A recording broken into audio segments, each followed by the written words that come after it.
On entend que vous Vaut mieux tard que célébrez jamais. Zoran Mamdani. Il est ouvertement pro-palestinien et il a repris en son temps un slogan, le slogan mondialiser l'intifada, en clair, faire la guerre aux juifs partout dans le monde. Et quand on lui demande de condamner le 7 octobre, et bien souvent il botte en touche, il répète que le problème c'est l'occupation d'Israël. Est-ce que ça ne vous choque pas? Il y a 3 fausses informations dans ce que vous venez de dire. D'abord, le fait que ça voudrait dire faire la guerre aux juifs partout dans le monde. Comment vous traduisez ça? Mondialiser l'intifada, je veux bien votre définition. Je vais corriger vos 3 contre-informations avant de répondre à votre question. Mais mondialiser Deuxièmement, il n'a pas utilisé ce slogan. Ça, c'est une deuxième contre-information. Si, il l'a utilisé, il a repris à son constat. Pas récemment, il ne l'a pas utilisé. On lui a posé la question de savoir si ça le choquait que des jeunes personnes l'utilisaient. Il a dit, je ne suis pas là pour faire la police des mots. Et vous traduisez ça par le fait que lui a utilisé ce slogan. Il l'a repris pardon, madame, de vous le dire. Pardon, madame, de vous le dire, mais je crois que vous êtes ici pour informer les gens et pas les désinformer. Et là, en l'occurrence, par votre question, vous les désinformez. Donc, personnellement, je n'ai pas non plus utilisé ce slogan. Par contre, je salue l'engagement de Zoran Mamdani contre le génocide en cours à Gaza.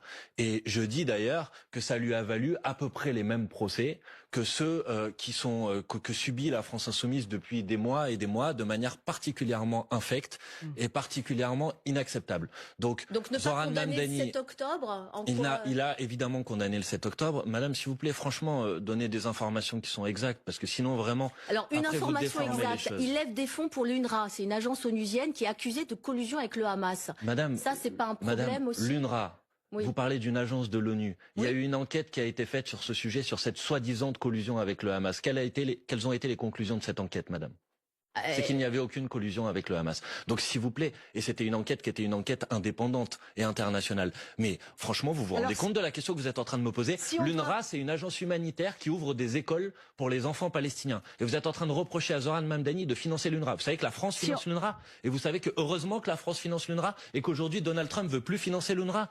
Mais franchement, je crois que vous êtes vraiment trompé dans votre question. Quelle honte, sans déconner. Quelle honte. C'est la deuxième fois que je reprends ce passage vidéo sur 2 comptes différents pour que voilà, les gens comprennent qu'il faut partager ce genre de vidéo de Manuel Bompard parce qu'aujourd'hui, les chaînes d'infos, elles désinforment, d'accord?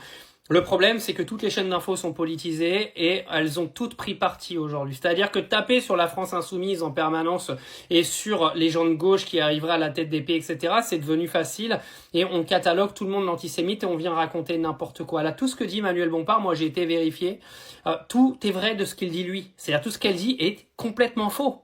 Et c'est de la désinformation quand on vient taper sur les gens sur les réseaux parce que en fait ils balancent des infos qui aujourd'hui sont les vraies et qu'à la télé on vous raconte n'importe quoi. Comprenez pourquoi aujourd'hui Emmanuel Macron veut faire ban les réseaux sociaux pour l'information. Parce que les journalistes sur les plateaux télé racontent n'importe quoi.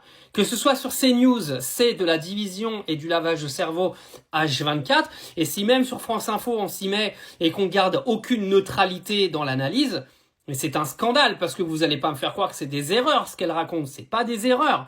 Mamdani a condamné les attaques du 7 octobre. Ça a été relayé par CBS aux États-Unis. L'UNRWA, il y a eu une contre-enquête qui a été faite qui a prouvé qu'il n'y avait aucun financement envers le Hamas. Du moins, il n'y a aucune preuve de financement envers le Hamas. Ce qu'elle raconte, c'est n'importe quoi. Et ça peut pas être des erreurs de journalisme. C'est pas possible. Parce que sinon, elle rend sa carte de journaliste et elle va travailler chez Lidl.